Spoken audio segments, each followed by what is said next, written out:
For 73 years, humanity smiled and nodded while the galaxy called us primitive. We hid our warships behind civilian facades, concealed our weapons in research stations, and pretended that chemical rockets were the peak of our capability. We did this because we believed in peace. We did this because we wanted to belong. But when the Vrexian supremacy massed 700 warships at our borders and laughed at our final diplomatic warning, we stopped pretending.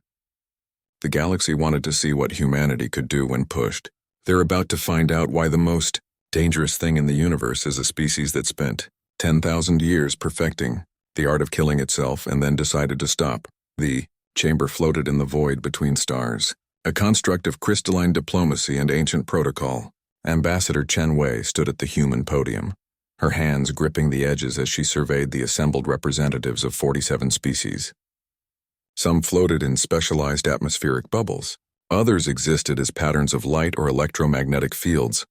The Vrexian delegation towered 12 feet tall, their chitinous armor gleaming under the chamber's neutral lighting. Chancellor Thexfor of the Vrexian supremacy addressed the assembly, his translator rendering his clicking mandibles into smooth diplomatic speech. The human delegation has occupied our time for 6 standard cycles with these protests. Your species was granted membership to this council as a courtesy. Despite your primitive technology and laughable military capabilities, Ambassador Chen's expression remained perfectly neutral, though those who knew her well might have noticed the slight tightening around her eyes. Chancellor, we have presented evidence of 17 border incursions into human-protected space. We have documented the abduction of colonists from 4 separate outposts. We have requested, with all appropriate diplomatic courtesy, that these actions cease. Protected space? The Chancellor's laughter resonated through multiple frequency ranges. By what force do you protect anything, Ambassador? Your vessels are held together with chemical propellants and desperate hope. We have scanned your military installations. Your most powerful weapons would barely scratch the hull of a Vrexian patrol craft. The Korvathi representative, a being of pure energy contained within a magnetic sphere, pulsed with what the translators interpreted as amusement. The Chancellor speaks truth, Ambassador Chen. Humanity has no kinetic barriers, no quantum shielding, no void-capable combat forms. Your people are, how do you say it, punching above your weight class. Chen took a slow breath. She had been authorized to deliver the final warning, though her superiors had been clear. No one expected it to work. The other species saw humanity as they appeared. Young, weak, technologically backward. They had no context for what humans had chosen not to show. Honored delegates, Chen began, her voice carrying across the chamber with unexpected steel. My government has authorized me to make one final statement. For the past 73 years since first contact, humanity has operated under a doctrine of measured response. We have intentionally limited our military displays to conventional vessels and weapon systems comparable to those we observed in Galactic Council fleets.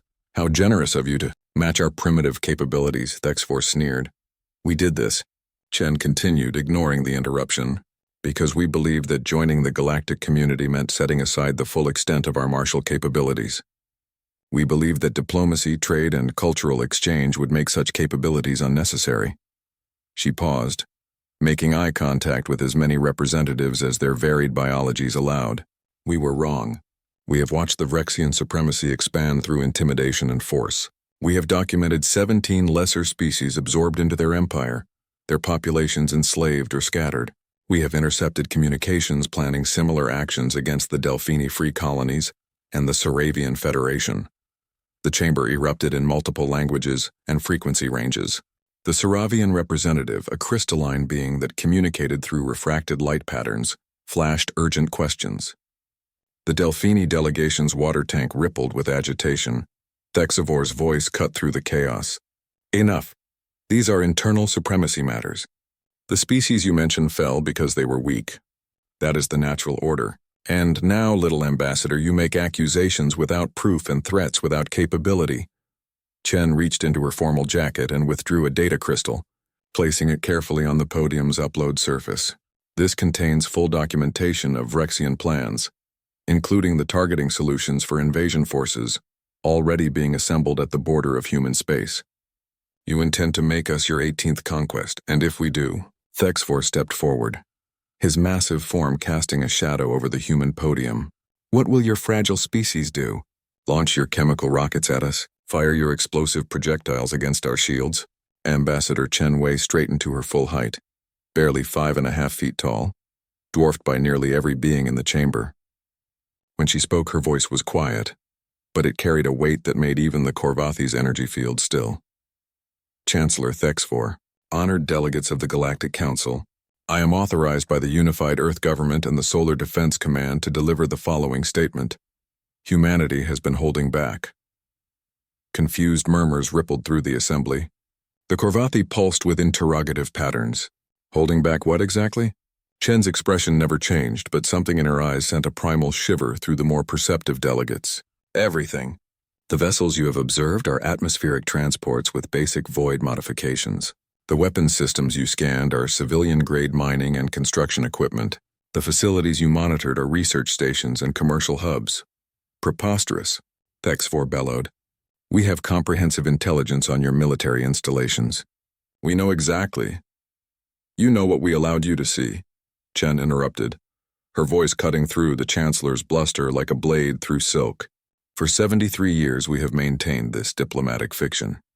We have pretended that humanity's military capabilities were limited to what you considered normal. We have hidden our true defensive infrastructure behind civilian facades and sensor-baffling protocols that you never thought to look for because you assumed we were too primitive to possess them.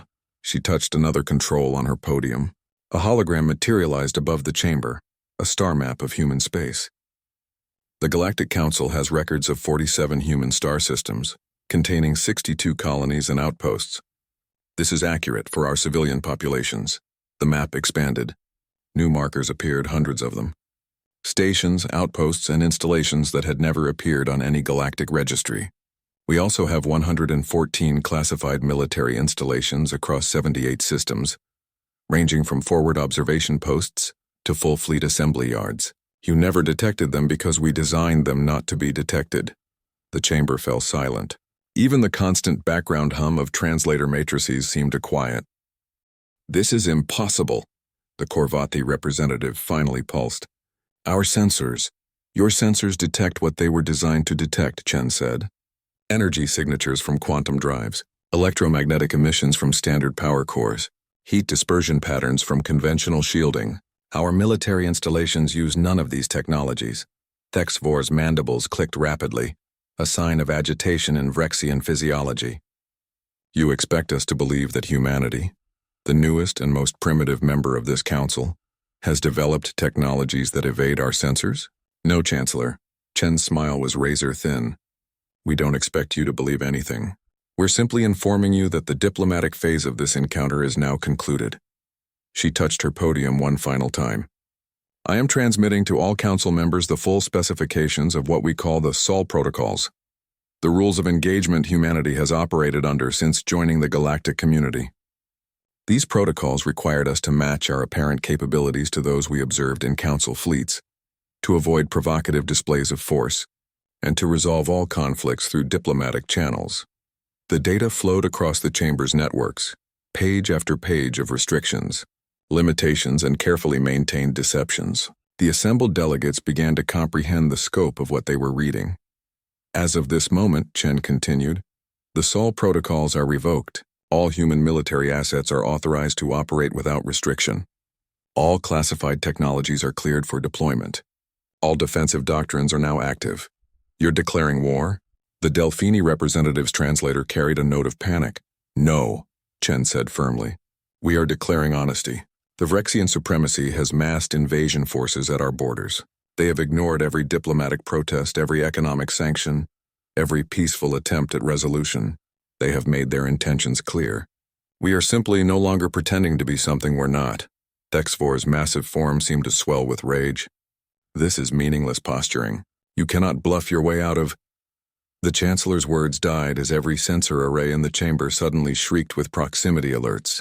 Through the transparent hull sections, delegates could see space itself seeming to ripple and tear. Ships emerged from nowhere. Not through quantum tunnels or hyperspace conduits or any form of faster-than-light travel, the Council recognized. One moment, space was empty. The next, it contained vessels. They were enormous. The smallest was twice the size of a Vrexian battlecruiser. The largest dwarfed anything in the Council's registry, a leviathan of dark metal and purpose-built lethality that measured 7 miles from bow to stern. There were 12 of them, arranged in a perfect formation around the Council chamber. Delegates, Chen said calmly over the chaos of alarms and panicked communications. Allow me to introduce the 3rd Fleet of the Solar Defense Command. They've been assigned as my escort home. They've been in this system for the past 6 hours, but I asked them to remain cloaked until this moment. 6 hours. They had been there, invisible and undetectable, for 6 hours. The implications crashed through the chamber like a shockwave. How? The Korvathi representative's field flickered with what might have been fear.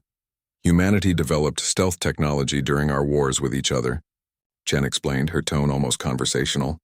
When you're fighting an enemy who can throw nuclear weapons across a continent, you learn to hide very, very well. When we reached for the stars, we brought those lessons with us. She began walking toward the exit, her formal diplomatic robes trailing behind her. At the doorway, she paused and looked back at Chancellor Thexvor. You wanted to know what humanity would do, Chancellor? Here is your answer. We gave you diplomacy. We gave you warnings. We gave you time to reconsider. You responded with mockery and threats and massed your fleets for invasion. Her expression hardened into something that made even the massive Rexian take an involuntary step backward. Now you get to see what we've been holding back. Now you get to discover why, in all of Earth's bloody history, the most dangerous thing you could do was mistake our restraint for weakness. The 3rd Fleet will escort me back to Earth. I suggest you use that time to reconsider your invasion plans, Chancellor, because if one Vrexian vessel crosses into human-protected space, you won't be facing a primitive species with chemical rockets and explosive projectiles. She smiled, and it was not a pleasant expression. You'll be facing humanity unchained, and I promise you, Chancellor, that is not a fight you want to start. Ambassador Chen Wei left the chamber. Behind her, 12 warships that shouldn't exist, armed with weapons the Council couldn't detect, carrying soldiers trained in warfare the galaxy had never seen, waited in perfect formation. The diplomatic phase was over. The galaxy was about to learn what humanity looked like when we stopped holding back. And in their bases hidden throughout the cosmos, in shipyards that existed in dimensions the Council didn't know could be accessed, in training facilities buried in asteroid fields and hollowed-out moons, millions of human soldiers received the same 3-word transmission. Protocols are revoked. Supreme Marshal Kethrak stood before the tactical display, his chitinous plates shifting with barely contained fury. Around him, the command center of the Vrexian war moon hummed with frantic activity. Analysts scurried between stations. Communication. Officers fielded reports from across the Supremacy's vast military network. Show me again, he demanded. The tactical officer's claws trembled as he manipulated the controls. The display shifted, showing a star map of human space, or what they had thought was human space. New markers appeared with each passing minute, as sensors across the border finally detected what had been hiding there all along. Marshal, we've confirmed 114 military installations that were not previously on our charts. They're appearing as our deep-range scanners are recalibrated to. I can see the display, officer. Kethrak's voice was cold. What I want to know is how. How did we miss installations of this magnitude? A new voice entered the conversation. Senior Intelligence Coordinator Vexith, her silver plating marking her as one of the Supremacy's most decorated analysts. Marshal, I've reviewed the sensor logs from the past 73 years. The installations were always there. We simply didn't see them. Explain. Vexith brought up a detailed analysis. Human facilities emit almost no standard energy signatures, no quantum drive radiation, no exotic particle dispersion, no electromagnetic leakage in the standard frequencies. Their power systems, whatever they are, operate in spectrums we weren't monitoring because we had no reason to believe anyone would use them. That's impossible, Kethrak growled. Power generation follows universal physical laws. You cannot hide that much energy output. Not impossible, Marshal, just unconventional. She highlighted several installations.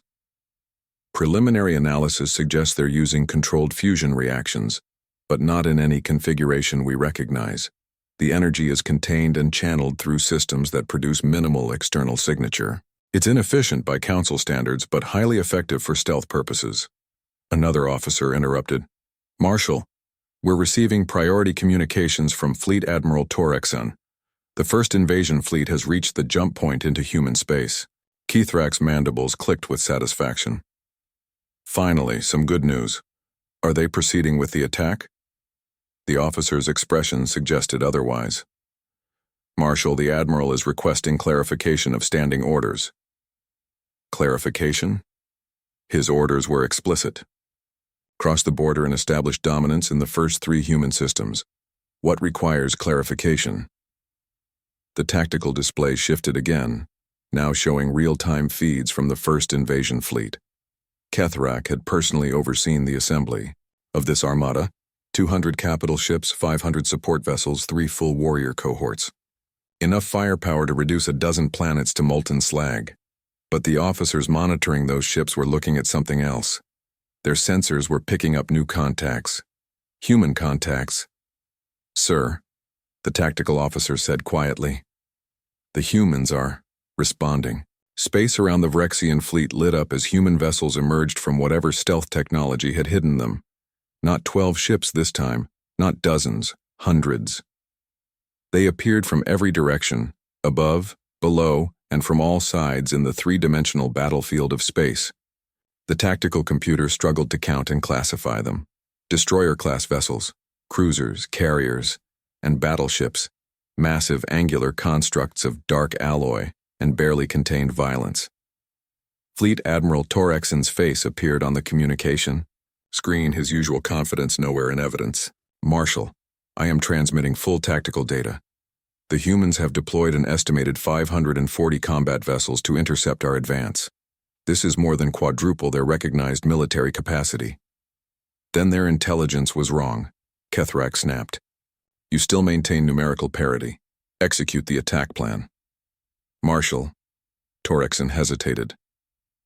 We've analyzed the human ship configurations. They're not like anything in the Council databases. No visible weapon emplacements, no fighter launch bays. No obvious drive signatures, we don't know what we're facing. They're primitives with delusions of grandeur. You command the first fleet of the Vrexian supremacy. You will. The transmission cut off as the human fleet moved. They didn't accelerate gradually like ships transitioning to combat speed. They simply started moving. Impossibly fast. Impossibly coordinated. The tactical display showed vectors that shouldn't be possible. Acceleration curves that violated everything the Vrexians understood about inertia and propulsion. What are they using for thrust? Someone whispered. Those G-forces should crush any crew. The human ships arranged themselves in formation patterns that made no tactical sense by Council standards. They spread out, creating a sphere around the Vrexian fleet. Not a battle line, not an attack formation, a containment perimeter. Then one of the human battleships transmitted on an open channel. The voice was male, calm, and absolutely certain. Vrexian fleet. This is Admiral Marcus Jang of the USDF Yamato. You are in violation of Sector Treaty 7th Alpha and have crossed into human-protected space with hostile intent. You will power down your weapon systems and submit to escort back to the border. You have 30 seconds to comply. On the bridge of his flagship, Fleet Admiral Torexon made a decision that would define the next hour. He was a warrior of the Vrexian supremacy, victor of 16 major campaigns. He would not be intimidated by primitives, no matter how many ships they'd managed to hide. All vessels, he commanded. Target the largest human ship. Full weapons release. Fire at will. 200 Vrexian capital ships opened fire simultaneously. Particle beams that could core a planet lanced through space. Kinetic torpedoes traveling at relativistic speeds created trails of ionized gas. Exotic matter warheads that could tear holes in space-time itself raced toward their targets. It was the single largest coordinated weapons discharge in recent Vrexian military history. More than enough firepower to obliterate any fleet in the known galaxy. The human ship simply ignored it. Particle beams struck some kind of barrier 500 meters from the human hulls and dispersed harmlessly, their energy bleeding off into spectrums the Vrexian sensors couldn't properly measure. Kinetic torpedoes hit the same barriers and detonated, their momentum absorbed by force fields that shouldn't be possible. The exotic matter warheads came closest to having an effect. Space around the human vessels rippled and twisted, reality itself protesting the weapon's existence. But the humans had clearly encountered similar technology before. Their shields, if that's what they were, reconfigured in real time, creating stable pockets of normal space-time that the warheads couldn't penetrate. In 30 seconds of sustained fire, the Vrexian First Fleet had failed to damage a single human vessel. Admiral Zhang's voice came over the channel again, still calm, still certain. Your 30 seconds are up. You've made your choice. All ships, he continued, though now he was clearly addressing his own fleet. Weapons free. Termination protocol.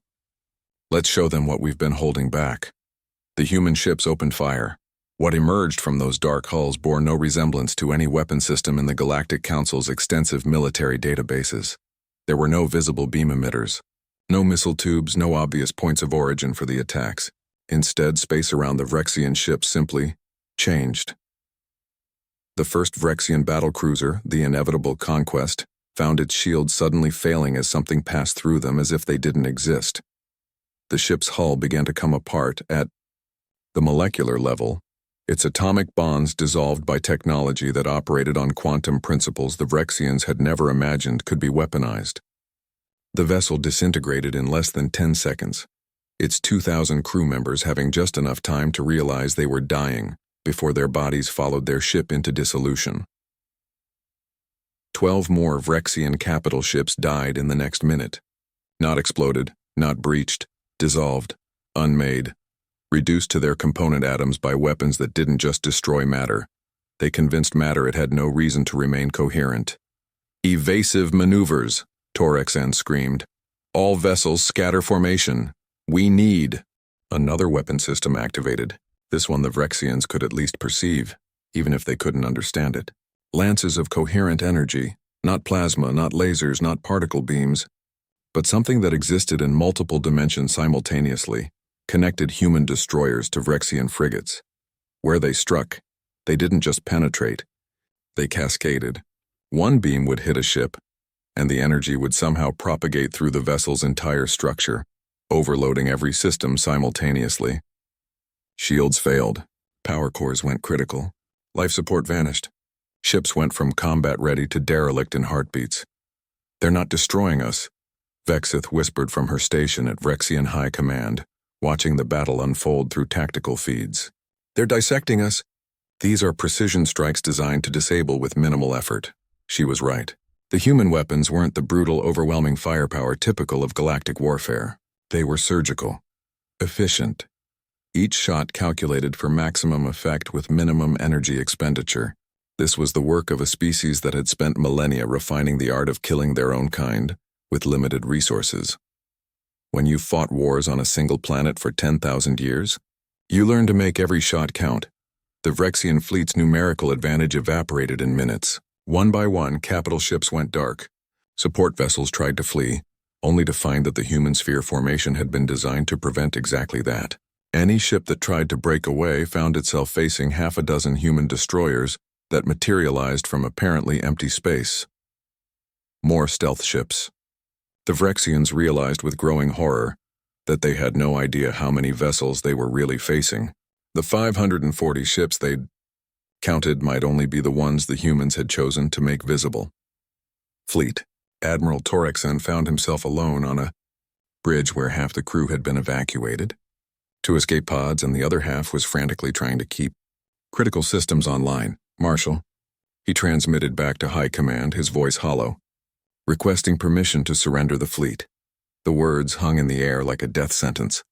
The Vrexian supremacy didn't surrender. It hadn't surrendered in the 300 years since its founding. To do so now, to primitives barely a century into space travel, but Supreme Marshal Kethrak was looking at the tactical display. In 18 minutes of combat, the humans had disabled or destroyed 47 capital ships. They'd done so without losing a single vessel of their own. without any of their ships even taking significant damage, and they were still holding back. The humans were targeting propulsion and weapon systems. They weren't going for crew quarters or life support. They were disabling, not annihilating. They could have killed everyone. They were choosing not to. Permission granted, Kethrak said, each word feeling like swallowing shards of broken chitin. All fleets pull back to defensive positions. Do not engage human vessels unless fired upon first. He turned to Vexith. Get me a channel to the human homeworld. It seems we need to renegotiate. In the void between stars, the human fleet held position around the crippled remnants of the Vrexian First Fleet. Rescue operations were already underway. Human vessels were actually helping evacuate crews from dying Vrexian ships, saving lives even as they collected prisoners of war. Admiral Zhang stood on the bridge of the Yamato, watching the tactical display with satisfaction. The simulation programs had predicted this outcome with 94% accuracy. Humanity's war colleges had spent decades preparing for this exact scenario: how to defeat a numerically equivalent force with minimal casualties to all sides. Sir, his communications officer said, we're receiving transmission from Earth Command. They're ordering all fleets to Stage 2 deployment positions. Zhang nodded. The Vrexians weren't the only ones who'd been massing forces at humanity's borders. The Korvathi Unity had 3 fleets in position. The Saravian Federation had been making threatening gestures for months. A dozen other council species had assumed that humanity's apparent weakness made them easy targets. Time to disabuse them of that notion. Signal the 7th and 9th fleets, Zhang ordered. Tell them to decloak at the Korvathi border. Same protocol: contain, disable, but minimize casualties. These people need to understand what we're capable of, but we're not monsters. We won't slaughter them unless they leave us no choice. Aye, sir. Zhang looked out at the stars, at the vast galaxy humanity had finally stepped into with honest intent. They'd tried diplomacy. They'd tried patience. They'd tried showing restraint and building alliances. Now they were showing strength. And strength, applied correctly, could be the foundation of a more stable peace than any amount of diplomatic maneuvering. The galaxy had wanted to see what humanity could do when pushed. They'd dismissed Earth as primitive, weak, and irrelevant. Now they were learning the truth. Humanity had always been dangerous. We'd just been polite about it. That politeness was over. The Delphini Free Colonies, 36 hours after first contact, senior diplomat Kishara floated in her tank, her cephalopod form pulsing with bioluminescent distress patterns. Around her, the emergency session of the Delphini Council chamber writhed with similar anxiety. 37 delegates, representing 37 colony worlds, all trying to process the intelligence reports flooding in from across the galaxy. It can't be accurate, Councillor Drexen insisted, his tentacles coiling tightly around his resting perch. Humans defeated the Vrexian First Fleet? The same humans who registered their first proper warship only 24 cycles ago? Kishara pulled up the verified data streams. The reports come from 17 independent sources, including our own observation posts at the border. The Vrexian invasion force numbered 700 vessels. They crossed into human space with full offensive posture. 34 minutes. Later, 47 of their capital ships were disabled or destroyed. The remainder surrendered. Surrendered, someone whispered. The Vrexians surrendered. The weight of that statement hung in the water of their respective tanks. The Vrexian supremacy had been the Council's primary military power for generations. They had crushed species that resisted integration. They had absorbed cultures and territories through overwhelming force. They didn't lose battles, and they certainly didn't surrender. Until now. Show us the combat footage, Kishara ordered. The chamber's central display activated, projecting the 3-dimensional battlefield. The Delphini watched in growing horror as the engagement unfolded. They saw Vrexian particle beams strike human ships and accomplish nothing. They watched. Those same human ships respond with weapons that unmade matter itself, that existed in multiple dimensions, that disabled enemy vessels with surgical precision. But what truly terrified the Delphini wasn't the weapons. It was the implications. Pause the recording, Drexen commanded. Go back to timestamp 1437. The display rewound to show the moment when the human fleet had first emerged from stealth. Count the vessels. 540, correct? Nods of agreement rippled through the chamber. Now advance to timestamp 3112. The recording played forward to the moment when human reinforcements had arrived to help with rescue operations. More ships decloaked. And more. And more. Computer, count total human vessels visible at this timestamp. 1,114 vessels, the AI responded. The chamber fell silent except for the gentle hum of life support systems. They more than doubled their fleet, Kishara said quietly. They had additional forces in stealth the entire time. This wasn't their full military capacity. This was what's the human term? A demonstration. It gets worse, a junior analyst interjected, her youth allowing her to speak without formal protocol in emergencies. We've been reviewing historical data on human civilization, their pre-spaceflight military conflicts. Counselors, did you know that humans fought 2 global wars that killed over 100 million of their own species? That's horrific, Drexen breathed. That's not even the worst part. Those wars were fought with primitive chemical explosives and kinetic weapons. The kind of technology we use for mining and construction, and humans killed 100 million of each other with it. They've spent thousands of years refining the art of warfare on a single planet with limited resources. The young analyst brought up historical footage from Earth's archives, images of trenches, of cities reduced to rubble, of massive naval engagements and aerial dogfights. They developed strategy, tactics, logistics, psychological warfare, cyber warfare, asymmetric warfare, guerrilla warfare. They have 300 different words for different types of military conflict. How is that possible? Someone asked. Because they were at war with themselves for their entire recorded history, Kishara answered. While the council species were developing interstellar travel and exploring the galaxy, humans were perfecting the science of killing each other. When they finally achieved spaceflight, they brought all of that knowledge with them.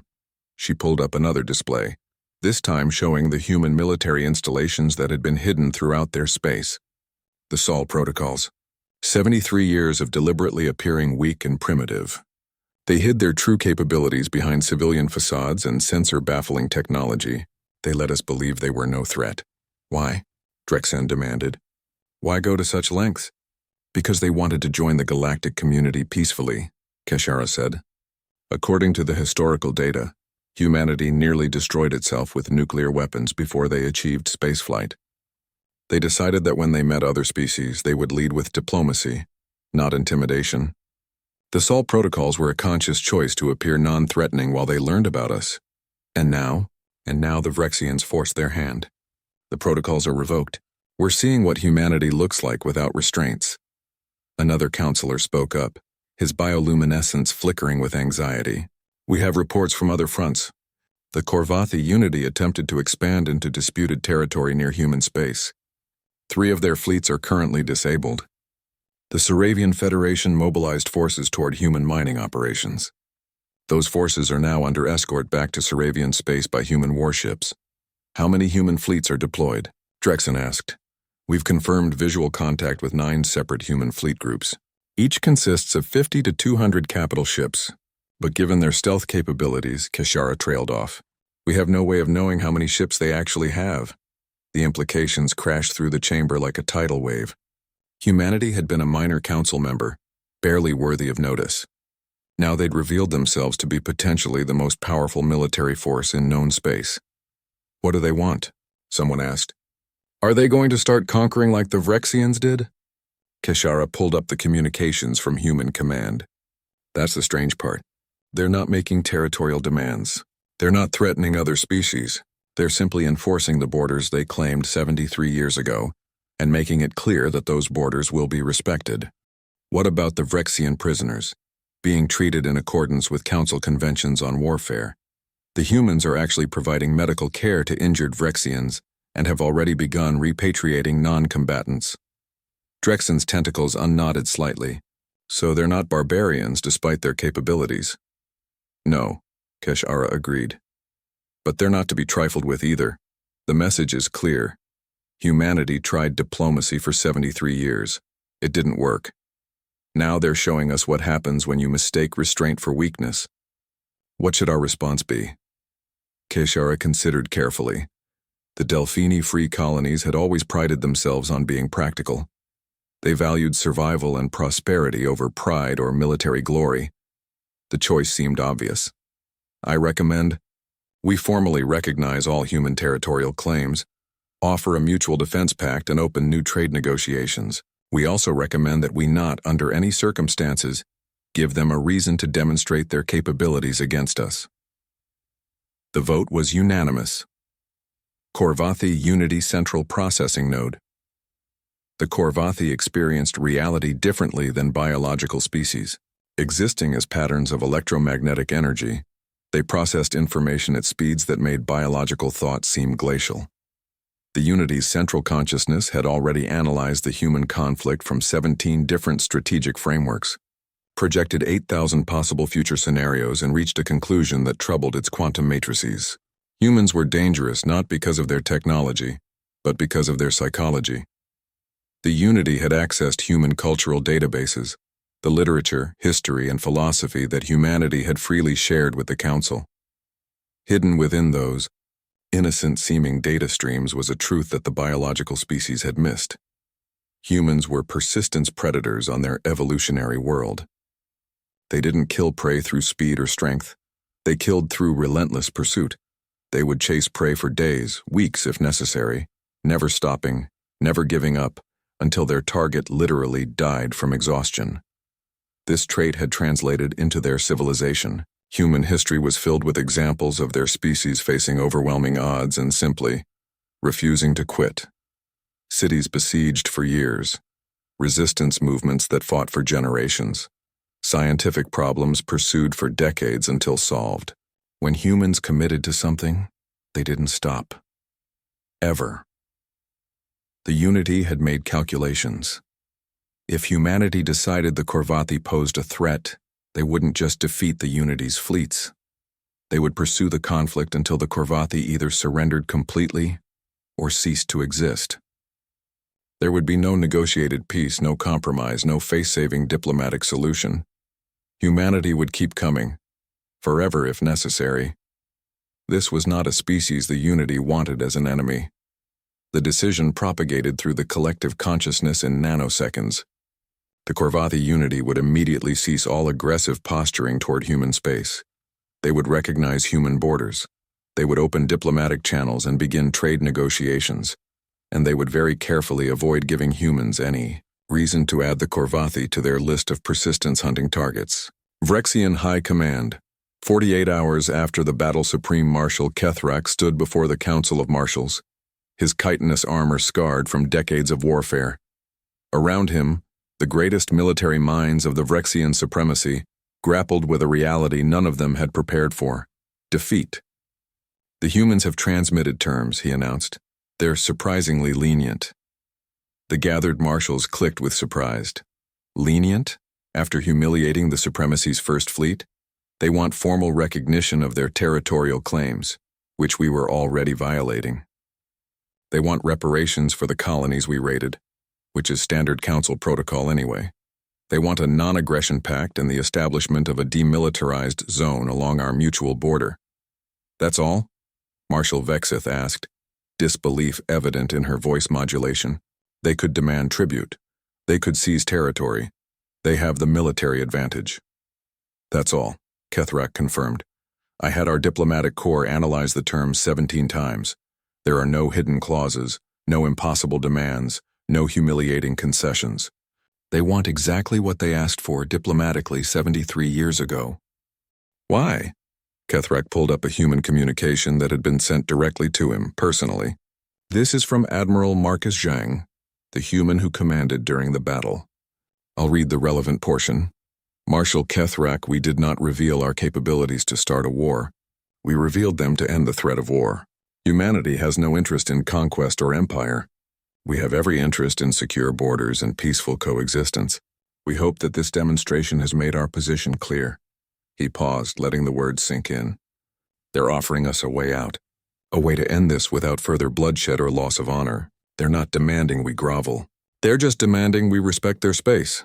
And if we refuse? One of the younger marshals asked. Kethrak pulled up the tactical analysis his staff had completed.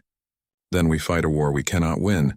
Human ships outnumber ours by a factor we still haven't accurately determined. Their weapons technology is decades ahead of ours in specialized fields. Their stealth capabilities mean they could strike anywhere in supremacy space without warning. More importantly, Vexith added, humans have something we don't. Experience in total warfare. We've fought campaigns of conquest. They've fought wars of extinction. Against themselves. For thousands of years. The strategies in their military databases are terrifying in their sophistication and brutality. So we accept their terms, Kethrak said. We pull back our forces. We respect their borders. And we count ourselves fortunate that they're willing to stop at demonstration rather than devastation. The vote was not unanimous, but it was decisive. The Vrexian supremacy would accept humanity's terms. As the council dispersed, Vexith approached Kethrak privately. Marshal, there's something else in the human databases. Information they've shared freely with the council, but I don't think anyone else has truly analyzed. What is it? Human philosophy, specifically their concepts of war and peace. There's a quote from one of their ancient strategists. If you know the enemy and know yourself, you need not fear the result of 100 battles. The humans studied us for 73 years. They knew exactly what they were facing, and there's another quote. The supreme art of war is to subdue the enemy without fighting. Marshal, the humans didn't just defeat us militarily. They orchestrated this entire scenario to achieve their objective, secure borders, with minimal conflict. They gave us 73 years of warnings. They let us mass forces and make the first move. They made sure the galactic community witnessed our aggression and their restraint. Kethrak felt his plates shift with the realization. They wanted this confrontation. They engineered it. Not engineered, prepared for it. They knew someone would eventually test them. They made sure that when it happened, the lesson would be clear, decisive, and witnessed by everyone. Now every species in the council knows humanity is powerful, but they're not aggressive. They'll respond to threats, but they won't start conflicts. Brilliant, Kethrak admitted grudgingly. Terrifying, but brilliant. Yes, and Marshall? That ancient strategist who wrote those quotes, he lived over 2,000 years ago. Humans have been thinking about warfare at this level of sophistication for millennia. They've had longer to study war than most council species have had spaceflight. Kethrak looked at the star chart showing human space, that modest collection of systems that hid such terrible strength. Make sure the younger marshals understand this. Make sure they know why we're accepting these terms. What should I tell them? Tell them that humanity gave us a gift. They showed us what they could do while offering us a path to peace. That gift will not be extended twice. Earth, Geneva Diplomatic Complex, 2 weeks later. Secretary General Elizabeth Okonkwo stood before the full assembly of the unified Earth government. Her expression calm despite the magnitude of what the past 2 weeks had wrought. Behind her, holographic displays showed the current disposition of human forces across known space. No longer hidden, no longer pretending. The Vrexian supremacy has accepted our terms, she announced. The Korvathi Unity has proposed a mutual defense pact. The Delphini Free Colonies have ratified new trade agreements. 17 minor powers have requested formal diplomatic recognition. The Galactic Council has scheduled an emergency session to revise the Treaty of Member Species to account for our revised military status. We've also received communications from 63 research institutions requesting access to our stealth technology, our propulsion systems, and our weapons platforms. All of these requests have been politely declined. Admiral Chen Wei, recently promoted and recalled to Earth, stepped forward to deliver the military briefing. All fleets remain at Alert Level 3. We've established permanent patrol routes along our recognized borders. No hostile incursions have been reported in 14 days. Our analysis suggests that the galaxy has received our message. Defense Minister Akiro Tanaka stood next. I want to address the elephant in the room, the cost of the Sol protocols. For 73 years, we maintained an elaborate deception. We hid our true capabilities, restricted our military development to classified programs, and presented ourselves as weaker than we were. Many argued this was a waste of resources and a strategic mistake. He paused, meeting the eyes of the assembled representatives. The events of the past 2 weeks have proven the wisdom of that approach. Yes, we spent enormous resources on stealth technology and hidden installations. Yes, we restricted ourselves to diplomatic solutions even when military action might have been easier. But look at the result. The displays shifted to show comparative casualty figures. In the conflict with the Vrexian First Fleet, we disabled or destroyed 47 enemy capital ships. Total Vrexian casualties, 4,236. Total human casualties, 0. 0. We achieved our objective, forcing a hostile power to respect our borders without losing a single human life. Compare that to the alternative. If we had revealed our full capabilities 73 years ago, we would have immediately been seen as a threat. The Council would have united against us. We would have faced a war of containment, possibly a war of extermination. Millions dead, maybe billions. Instead, we appeared harmless, built relationships, and studied potential adversaries. When conflict became inevitable, we fought from a position of overwhelming advantage against a divided opposition. We showed strength only when necessary, and we showed restraint even in victory. The galaxy now sees us as powerful but not aggressive, dangerous but not hostile. That is exactly the reputation we need. Ambassador Chen Wei took the floor again. I've been asked by several delegates, what happens now? The Sol protocols are revoked. Our true capabilities are known. What's our strategy moving forward? The answer is careful transparency. We will no longer hide our military strength, but we won't flaunt it either. We will maintain our defensive posture. We will honor our alliances. We will respond to threats decisively, but we will always offer diplomatic solutions first. Humanity spent 10,000 years learning to wage war. We spent the last century learning to wage peace.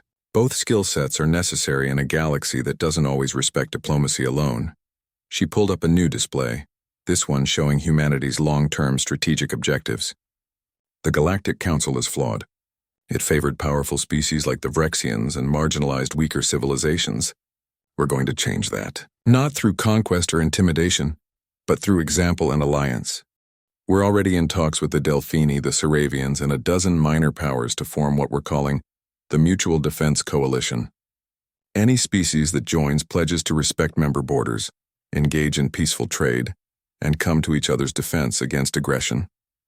It's essentially a revised version of the Council, but with actual enforcement mechanisms. And if larger powers like the Vrexians or Korvathi feel threatened by this coalition, someone asked, they're invited to join, Chen said simply. This isn't about creating a power block to oppose the Council. It's about creating a framework where all species, regardless of military strength, have their sovereignty respected. The Vrexians can join if they agree to the same rules as everyone else. Secretary General Okonkwo resumed control of the briefing. The galaxy is entering a new era. For centuries, it operated on the principle that might makes right. The powerful took what they wanted and the weak accepted what they were given. We're going to change that dynamic. Not because we're altruistic, not because we're naive, but because we understand something that the Vrexians and other conquest-minded species never learned. Stable peace is more profitable than constant warfare. Trading partners are more valuable than subjects. Alliances built on mutual respect last longer than empires built on force.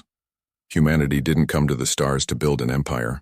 We came to find our place among the community of sentient species. We tried to do that peacefully for 73 years. When that failed, we showed what we're capable of. Now we'll see if we can return to building that peaceful community. This time from a position of strength that no one will mistake for weakness. Vrexian space. The frontier commander Hexara sat in the command chair of the patrol cruiser Relentless Pride, watching his sensor displays track a human destroyer on parallel course along the border. The demilitarized zone stretched between them, a neutral buffer that both sides were scrupulously respecting. 2 weeks ago, he would have seen such a human vessel as an easy target, a primitive ship ripe for conquest. Now he knew better. That destroyer was probably carrying weapons that could reduce his cruiser to component atoms in seconds. It might have additional ships nearby in stealth. And the humans had demonstrated they would respond to border violations with overwhelming force. Sir, his sensor officer said, the human vessel is transmitting. On screen, a human face appeared, female, middle-aged, with insignia identifying her as a commander in the Solar Defense Force. Vrexian vessel. This is Commander Sarah Mitchell of the USDF Vigilant. Just checking in. We're seeing some unusual readings near the border. Thought we'd make sure everything's okay on your side. Hexera felt his mandibles click with surprise. They were checking on Vrexian welfare? Commander Mitchell, this is Commander Hexera. We've detected no unusual activity. Your readings are likely the ion storm moving through this sector. That makes sense. Thanks for confirming. We're going to maintain position until the storm passes, just to be safe. If you need any assistance with navigation or communications, let us know. This storm is playing havoc with standard sensors. That's appreciated, Commander. Mitchell smiled, a human expression Hexera was learning to recognize. Listen, Commander, I know things were tense a few weeks ago, but we're neighbors now. Might as well be friendly neighbors, right? Mitchell out. The transmission ended. Hexera sat back in his chair, processing what had just happened. The humans had detected a potential problem, checked to make sure the Vrexians were okay, and offered assistance. Not a threat, not a show of force, just neighborly concern. Sir, his second officer said quietly, they're actually trying to make this work. Yes, Hexera agreed. I think they are. Maybe he thought the humans had been right. Maybe there was a better way than endless conquest. Maybe strength could be used to build instead of destroy. He'd fought in 7 campaigns of conquest. He'd seen worlds burn and species subjugated. And he'd always believed it was necessary, that it was the natural order. But watching that human destroyer maintain its patrol with professional courtesy rather than hostile intent, Hexera wondered if perhaps the natural order had been wrong all along. Galactic Council Chamber. 1 month later, the Council Chamber had never been so full. Every member species had sent representatives. Even species that normally sent only minor diplomats had dispatched their highest officials. Everyone wanted to witness this moment.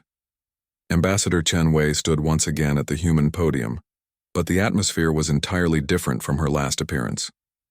Then she had been delivering warnings that no one took seriously. Now she was negotiating the terms of humanity's full integration into galactic society. Chancellor Thexvor, no longer Supreme Chancellor, having been replaced by a more diplomatic member of Vrexian leadership, addressed the assembly. The council recognizes the human delegation. Ambassador Chen, you have requested modifications to the Treaty of Member Species. Please present your proposals. Chen activated the holographic displays. The Unified Earth Government proposes the following amendments to the treaty. First, the establishment of a formal enforcement mechanism for border disputes. No member species may enter another member's territory without explicit permission or council authorization. Second, the creation of a council defense force, drawn from volunteers across member species, to respond to external threats and enforce council decisions. This force would be commanded by a rotating council of military representatives from multiple species. Third, the revision of voting procedures to give all species equal voice in council decisions, regardless of military or economic power. 1 species, 1 vote. Murmurs rippled through the chamber. These were radical proposals. The council had always operated on the principle that powerful species naturally had more influence. What Chen was proposing would fundamentally alter the power structure. These proposals would diminish the influence of established powers. The Korvati representative pulsed. Why should we accept such changes? Chen's smile was patient. Because the alternative is the continuation of the old system, which led directly to the conflicts of the past month. The old order created instability. It encouraged aggressive expansion by powerful species and left weaker ones vulnerable. That's not a stable foundation for a galactic community. Humanity has demonstrated that we have the military capability to enforce our will. We could demand these changes. We could threaten consequences for non-compliance. But that would just perpetuate the cycle of might makes right that we're trying to end. Instead, we're asking you to consider this logically. A council where all members have equal voice and equal protection is a council where conflicts are resolved through dialogue instead of warfare. It's a council where resources go toward development and prosperity instead of military buildup and conquest. It's also, she added quietly, a council where humanity doesn't need to maintain a massive military presence to protect our interests.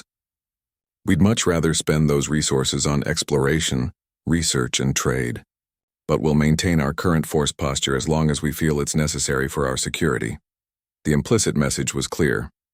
Accept these reforms, or humanity would remain a massive military power in the heart of Council space, a power that everyone now knew could crush any opposition. The Delphini representative was the first to speak in support. The free colonies support these proposals. We have lived under the threat of Rexian expansion for generations. A council with genuine enforcement mechanisms and equal representation would finally give us true security. Other minor species quickly added their support. They'd been waiting for someone strong enough to challenge the existing order. And humanity had proven they had that strength. The Vrexian representative, a younger diplomat named Several, known for progressive views, spoke carefully.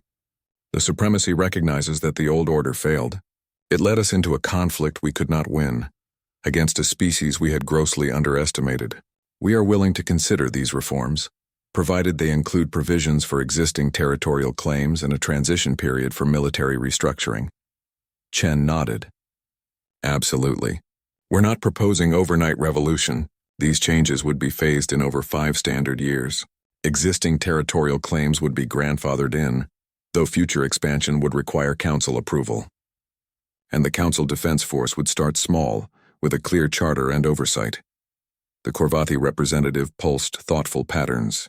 The Unity calculates a 76% probability that these reforms would increase overall stability. We support the proposals with minor modifications to the voting procedures. One by one, species added their support or their qualified agreement. The council was changing, not because humanity had forced it to, but because humanity had made the cost of not changing clear. Hours later, after intense negotiation and compromise, the vote was called. The treaty amendments passed with 89% support. Chen Wei felt the weight of history settling on her shoulders. Humanity had come to the stars hoping to find a place among peaceful civilizations. Instead, they'd found a galaxy governed by force, so they'd become the force that would establish a genuine peace. As the session adjourned, Chancellor Several approached Chen. "Ambassador, may I speak with you privately?" They moved to a quiet observation area overlooking the stars. For a moment, neither spoke. "My people made a grave mistake," Several said finally. "We judged your species by their appearance rather than their capability. We confused restraint with weakness. It nearly cost us everything." "You're not the first to make that mistake," Chen replied. "Humanity has been underestimating humanity for our entire history. We're very good at hiding how dangerous we are, even from ourselves." "I've studied your history," Several continued. "Your wars, your conflicts, your capacity for both incredible violence and incredible compassion. You are the most paradoxical species I've encountered." "We're survivors," Chen said. "We evolved on a world that tried very hard to kill us. We survived by being adaptable, resilient, and relentlessly creative. Those traits served us well in warfare. We're hoping they'll serve us just as well in peace. Your proposed council reforms, they're not just about preventing aggression, are they? You're trying to create a system where your own military strength becomes unnecessary." Chen smiled. "You're perceptive, Chancellor, yes. Humanity doesn't want to be the galaxy's police force. We don't want to maintain massive fleets forever. We want to explore, to learn, to grow, but we'll do what's necessary to protect ourselves and our allies. If the Council becomes what you're proposing, a true union of equals with genuine security for all members, then maybe we can finally decommission most of our military and focus on the things we actually care about." "A noble goal," Several said. "A practical one," Chen corrected. "Warships are expensive. Peace is profitable. We're just trying to make peace the more logical choice for everyone." They stood together, looking out at the infinite stars, each representing countless worlds and countless possibilities. "Do you think it will work?" Several asked. "I don't know," Chen admitted. "Humanity has tried to build lasting peace many times on our own world. Sometimes it worked for centuries. Sometimes it failed within years. But we keep trying because the alternative, endless warfare, is unacceptable. Now we're trying on a galactic scale. Maybe we'll fail. Maybe the old patterns of conquest and domination will reassert themselves. But maybe, just maybe, we'll succeed. And if we do, the galaxy will be better for everyone. Not just for the strong," Several said thoughtfully. "For everyone. Exactly. Human Space Deep Space Research Station Kepler 442dr. Sarah Kim floated in the zero-gravity observation deck, watching the test of humanity's newest creation. Outside the station, a massive ring-shaped structure generated fields of energy that made space itself ripple and fold. "Quantum tunnel stable," her assistant announced. "We're reading clear passage through 11 dimensions." The experimental vessel, barely larger than a shuttlecraft, activated its drives and slipped into the tunnel. Traditional faster-than-light travel required hours or days to cross interstellar distances. The new quantum drive made the jump in subjective seconds. 3 seconds later, the vessel emerged from its tunnel 2 light-years away, sent a confirmation signal and jumped back. "It works," Sarah breathed. "True instantaneous travel. We can cross the galaxy in days instead of months." "Should we report this to the Council?" her assistant asked. Sarah considered. 5 years ago, humanity had revealed technologies that shocked the galaxy. Those revelations had been necessary, but they'd also created fear and suspicion. Some species still worried that humanity was hiding even more dangerous secrets. They were right, of course. The quantum drive was just one of several technologies that humanity had kept classified. There were others. Artificial intelligence systems that made the Korvathi look primitive, nanotech weapons that could disassemble planets, genetic engineering that could create posthuman species. Humanity had learned its lesson, though. Raw power meant less than the wisdom to use it properly, so they'd shared some technologies with the Council: medical advances, agricultural improvements, clean energy systems, while keeping the more dangerous innovations under strict control. "Not yet," Sarah decided. "Let's make sure it's completely safe first. And let's develop civilian applications before military ones. The galaxy has seen enough of humanity's weapons. Let's show them our explorers instead." Former Ambassador Chen Wei, now Secretary General of the Unified Earth Government, stood on a balcony overlooking the city. Below, humans and aliens mingled freely. A Delphini delegation conferred with Earth's Oceanic Research Institute. Phyrexian exchange students attended Geneva's Diplomatic Academy. Even a few Korvathi had taken up residence in the city's technology sectors. 5 years after the reckoning, the galaxy had found a new equilibrium. The reformed council was working, not perfectly but better than the old system. Border disputes were resolved through arbitration instead of warfare. The Council Defense Force had intervened in 3 conflicts, preventing them from escalating into full wars. Humanity's military had downsized by 30%. With resources redirected toward exploration and research, the vast fleet that had shocked the galaxy remained ready but was no longer needed constantly. Other species had begun developing their own improved defenses, but they were following humanity's model, strong enough to deter aggression, but not so overwhelming as to threaten neighbors. "Secretary General," her aide approached. "The Council has transmitted the final census data. Thought you'd want to see it." Chen took the datapad and smiled at what she read. Interstellar trade had increased 300% since the reforms. Joint research projects had doubled. Diplomatic incidents had decreased by 60%. The number of species seeking council membership had tripled, and most tellingly, military budgets across the council had decreased by an average of 40%, with those resources going toward development and quality of life improvements. "We did it," she whispered. "We actually did it." "Did what, ma'am?" "Prove that peace is more profitable than war. That security doesn't require conquest. That strength can be used to protect rather than dominate." She handed back the datapad. "Humanity showed the galaxy what we're capable of in warfare. Now we're showing them what we're capable of in peace. Do you think it will last?" Chen looked up at the stars, visible even through the city lights. "I don't know. There will always be new threats, new challenges, but we've established a foundation. We've shown that there's an alternative to endless cycles of conquest and revenge. Our ancestors fought for 10,000 years before they learned to build lasting peace on Earth. Maybe it'll take the galaxy just as long, but at least we've started, far above in orbit around Earth. The defensive platforms that had once been humanity's most closely guarded secret now served as navigation beacons for traffic from 100 worlds. The weapons remained, but they pointed outward at external threats, not inward at neighbors. Humanity had warned the galaxy. They'd been ignored. They'd demonstrated their strength, and now, having proven they could destroy, they were proving they could build.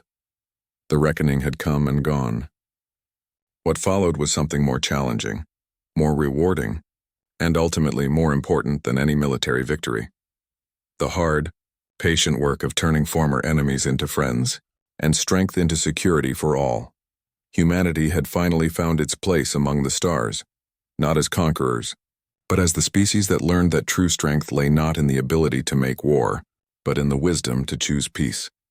And in the hidden laboratories and classified research stations throughout human space, scientists continued their work, developing technologies that would one day change the galaxy again. But this time the changes would come not as warnings or demonstrations of force, but as gifts freely given to a community of species, learning to live together among the infinite stars. The Sol protocols were revoked. The truth was revealed, and in that revelation, humanity had discovered something unexpected. Sometimes the best way to win is to help everyone else win too. Author's note: this story explores the classic HFY theme of humanity as uniquely dangerous, but subverts it by showing that true strength lies not just in capacity for violence, but in the wisdom to use that capacity judiciously. The galaxy feared humanity's weapons. They should have been more impressed by humanity's restraint.